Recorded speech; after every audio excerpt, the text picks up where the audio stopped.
Netanyahu की ये बातें रूस को बिल्कुल भी पसंद नहीं आई हैं। पुतिन ने इजराइल से सबूतों की मांग कर दी है। रूस कह रहा है नेतन्याहू वो सबूत दें जिससे ये साबित हो कि ईरान ने एटम बम बनाने की कोशिश की। Ну и сама война.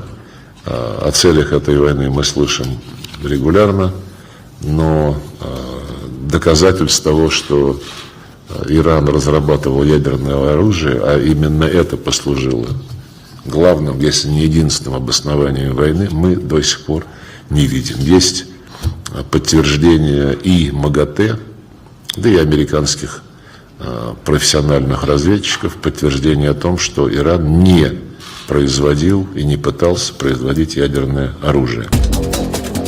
पुतिन को सबूत नहीं दिखाए गए तो क्या होगा बताने की जरूरत नहीं है। वो अपने गुस्से को 28 फरवरी से पाल रहे हैं। पुतिन ने युद्ध को रोकने की धमकी भी दे रखी है, मगर ट्रंप ऐलान कर रहे हैं कि अभी तो उन्होंने हमलों का ट्रेलर दिखाया है। ईरान पर अमेरिका का सबसे पावरफुल पंच अभी पड़ना बाकी है, लेकिन अमेरिका जितना गुर्रा रहा है, असलियत उससे कुछ अलग है। अमेरिका ने खाड़ी में 15 देशों से अपने नागरिकों को फौरन भाग जाने की नसीहत दे दी है। ये डेंजर जोन में दिख रहे उन्हीं देशों की लिस्ट है। ट्रंप की वार्निंग ऐसे समय में आई है जब इजराइल लेबनान में फुल फोर्स में हमलों को शुरू कर चुका है। बॉर्डर से बेरूत तक इजराइल ने बम विस्फोट की झड़ी लगा रखी है। इजराइल का टारगेट ईरान के साथ उसके समर्थित लड़ाका ग्रुप है। इजराइल सबका सफाया कर पूरी तसल्ली कर लेना चाहता है, लेकिन लड़ाई जैसे जैसे जमीन पर आती जा रही है, वैसे वैसे सुपर पावर की धुकधुकी बढ़ रही है, क्योंकि जमीन पर युद्ध अमेरिका इजराइल की कमजोर नस है। ईरान इसे ही दबाने का इंतजार कर रहा है।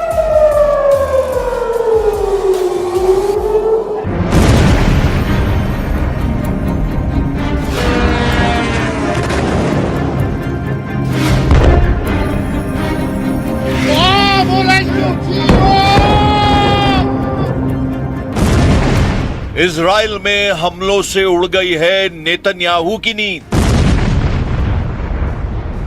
काले आसमान में जुगनू की तरफ उभरती ईरान की मिसाइल और फिर कुछ सेकंड बाद ब्लास्ट। खाड़ी भी धुआं धुआं, दिन में नीले खुले आसमान को स्याह कर रहे हैं ईरान के मिसाइल धमाके। सैकड़ों किलोमीटर दूर से खाड़ी की फिजा में जहर घुलता देखा जा सकता है। तेल के कुएं जल रहे हैं, लगातार हमले हो रहे हैं।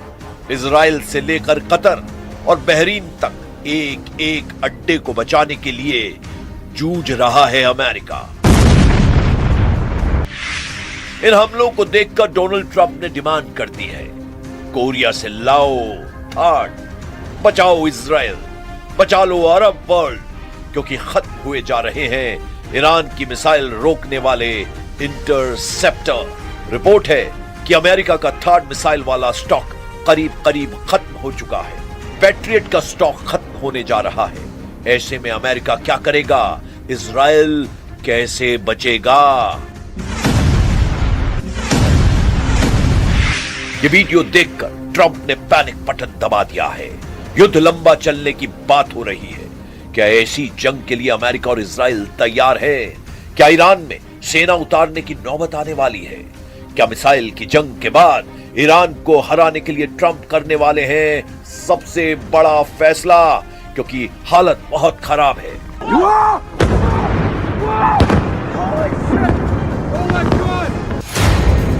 वॉल स्ट्रीट जर्नल की खबर ने अलर्ट जारी कर दिया है कि मिसाइल डिफेंस सिस्टम के लिए मिसाइल खत्म हो रही है। यह खबर ऐसी है कि नेतन्याहू अपना माथा पकड़ने को मजबूर हो जाएंगे। अमेरिका के अखबार ने लिखा है कि ईरान के मिसाइल अटैक को रोकना अब इजराइल के लिए मुश्किल होगा।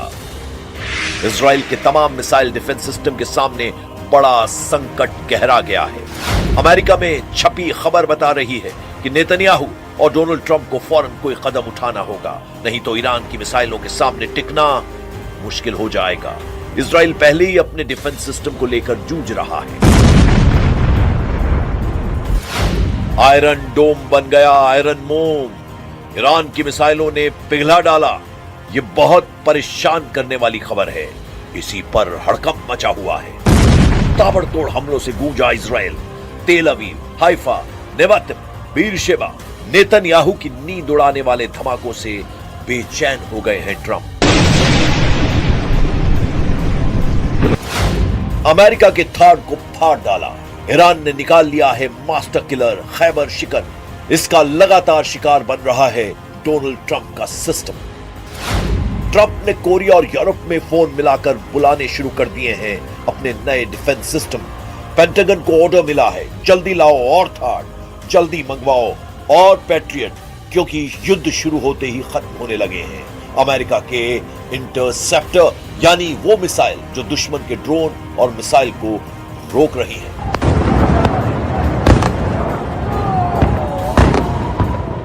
Our objectives are clear. First, we're destroying Iran's missile capabilities, and you see that happening on an hourly basis, and their capacity to produce brand new ones, and pretty good ones they make. Second, we're annihilating their navy. We've knocked out already 10 ships. तेल अवीव और Haifa से आ रही तस्वीरों को देखकर Netanyahu का दफ्तर हाहाकार कर रहा है। डोनाल्ड ट्रंप की सरकार इमरजेंसी प्लान पैनिक बटन बार बार दबा रही है, बता रही है कि ईरान की मिसाइलें सबसे बड़ा चैलेंज बन चुकी हैं। जब आसमान में ईरान की मिसाइल नजर आती है तो इजराइल में सायरन बजने लगता है।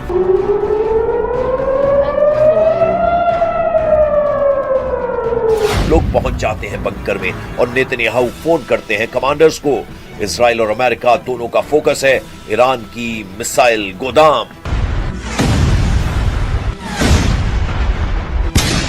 Our focus is on the destruction of their ballistic missile launchers, their ballistic missile stockpiles, and their ballistic missile manufacturing capability, as well as their one-way attract drones and their navy, because of the threat it poses to global shipping. युद्ध के लिए पहले 100 घंटों के अंदर ही Trump को लगा है बड़ा झटका। ऐसे हालात इसलिए पैदा हुए क्योंकि लीडरशिप खत्म होने के बावजूद ईरान ने इजराइल पर लगातार मिसाइलों की बौछार जारी रखी है। ईरान दिन में पिटता है लेकिन रात में बुरी तरह पीट देता है। इजराइल के हमले और ईरान के पलटवार का टाइम टेबल सेट है। दिन में इजराइल दहलाता है, तेहरान में कारपेट बॉम्बिंग करता है, रात में ईरान लेता है बदला, चुन चुन कर तबाह करता है नेतन्याहू के मिलिट्री अड्डे। ऐसे युद्ध में फंस गया है पूरा पश्चिम एशिया, जिसको रोकते रोकते पूरी तरह तबाह हो जाएंगे कई देश। कतर, बहरीन, यूएई, कुवैत, हर जगह ईरान की मिसाइलों और ड्रोन की बौछार हो रही है और यहां तैनात अमेरिका के डिफेंस सिस्टम बेकार साबित हो रहे हैं।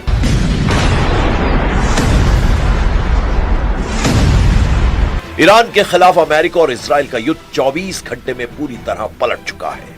अमेरिका की तरफ से ऐसा अलर्ट आया है कि नेतन्याहू के पैरों तले जमीन खिसक सकती है। अमेरिका के थाड के साथ साथ इजराइल के एरो डिफेंस सिस्टम के लिए भी बहुत बुरी खबर है। इजराइल का नंबर 1 मिसाइल किलर कहा जाता है एरो डिफेंस सिस्टम।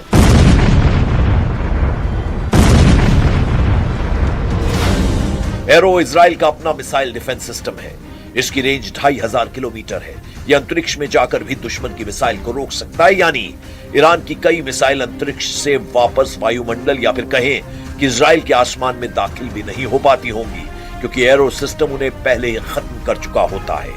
इसी वजह से एरो को इजराइल का प्रीमियम मिसाइल डिफेंस कहा जाता है। लेकिन बेत शेमेश, तेल अवीव और बीरशेबा में हुए हमले बता रहे हैं कि एरो फेल हो रहा है। ये ईरान की मिसाइल रोकने के लिए इजराइल का मल्टी लेयर डिफेंस सिस्टम का हिस्सा है और जब तक नौबत डेविड स्लिंग या फिर आयरन डोम की आती है, उससे पहले ही एरो मिसाइल डिफेंस सिस्टम अपने टारगेट को अंतरिक्ष में खत्म कर चुका होता है। ऐसे दावे किए जाते हैं, लेकिन एरो का लगातार इस्तेमाल करने से इजराइल की युद्ध वाली फैक्ट्री पर जबरदस्त दबाव पड़ा है, क्योंकि गोली से लेकर मिसाइल तक दुश्मन को खत्म करने वाले हर हथियार की एक कीमत होती है। एरो सिस्टम की एक मिसाइल की कीमत $30 लाख है, यानी करीब 26 करोड़ रुपए। खबर है कि ईरान की मिसाइलों को रोकने के लिए अगले एक हफ्ते बाद ईरान के मिसाइल डिफेंस सिस्टम का खर्च करीब $300 मिलियन आ सकता है, यानी करीब 2600 करोड़ रुपए। इजराइल में हर लोकेशन को बचाना नेतन्याहू की जिम्मेदारी है और ईरान जब हमला करता है तो उसके टारगेट पर इजराइल के बड़े से बड़े मिलिट्री टारगेट होते हैं। इन हमलों के दौरान इजराइल के सबसे नाजुक ठिकानों पर मिसाइल गिरते हुए देखकर नेतन्याहू बहुत ज्यादा दबाव में है। अमेरिका से लेकर इजराइल का मीडिया इसी की बात कर रहा है कि अब नेतन्याहू क्या करेंगे, ट्रंप क्या रास्ता निकालेंगे। यही खबर यूरोप से लेकर एशिया तक फैली हुई है और ईरान ने भी इन खबरों को पढ़कर अपनी नई स्ट्रेटेजी बनानी शुरू कर दी है। इजराइल में डर की वजह तेल अवीव और हाइफा पर गिरी मिसाइलों के वीडियो हैं। ऐसे हमलों ने इजराइल को बता दिया है कि अगर ईरान से लड़ना है तो अमेरिका की लगातार मदद जरूरी होगी।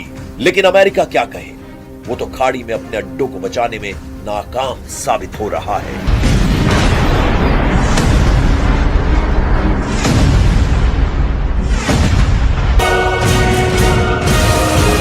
बेत शेमेश में हुए हमले के बाद के हालात देखिए। यहाँ ऐसी तबाही हुई और इतनी जान गई कि तेल अवीव से लेकर वॉशिंगटन डीसी तक हड़कंप मच गया। यहाँ पर मिसाइल गिरी तो बंकर तक फटकर तबाह हो गया और वहाँ मौजूद कई लोग मारे गए। इजराइल को सबसे ज्यादा दहलाने वाली फत्ताह मिसाइल नेतन्याहू के लिए बहुत बड़ी चुनौती बन चुकी है। ईरान की फत्ताह एक हाइपरसोनिक मिसाइल है जिसकी रेंज 1400 से 1500 किलोमीटर बताई जाती है। इस मिसाइल की रफ्तार मैक 15 तक है, यानी ये 18,000 किलोमीटर प्रति घंटे की रफ्तार तक पहुंच सकती है। इजराइल का मिसाइल डिफेंस हाइपरसोनिक हमलों को रोकने में नाकाम साबित हो रहा है, लेकिन नेतन्याहू इस वक्त डिफेंस से ज्यादा ऑफेंस यानी आक्रामक होने पर ध्यान दे रहे हैं। אנחנו במערכה שבה אנחנו מביאים את כל כוחו של צה"ל כפי שלא היה מעולם למערכה הזאת כדי להבטיח את קיומנו ועתידנו. אבל אנחנו מביאים למערכה הזאת גם את סיועה של ארצות הברית, את ידידי נשיא ארצות הברית דונלד טראמפ, את צבא ארצות הברית, ושילוב הכוחות הזה מאפשר לנו לעשות את מה שאני מייחל לעשות כבר 40 שנה. להכות את משטר הטרור שוק על ירך. इजराइल पर हुए हमलों में जिन मिसाइलों ने तबाही मचाई है उनकी लिस्ट देख लीजिए, क्योंकि यही अब तक नेतन्याहू के लिए सबसे बड़ी परेशानी बनी है। इनमें सबसे खतरनाक फत्ताह 1 और खैबर शिकर मिसाइल शामिल हैं। इसमें कद्र और इमाद मिसाइल भी शामिल हैं। फत्ताह हाइपरसोनिक मिसाइल की रेंज 1400 किलोमीटर है। खैबर शिकर मिसाइल की रेंज 1450 किलोमीटर है। कद्र मिसाइल की रेंज 2000 किलोमीटर तक है और इमाद की रेंज 1700 किलोमीटर है। ये सभी मिसाइल इजराइल के खिलाफ ऑपरेशन में दागी जा रही हैं।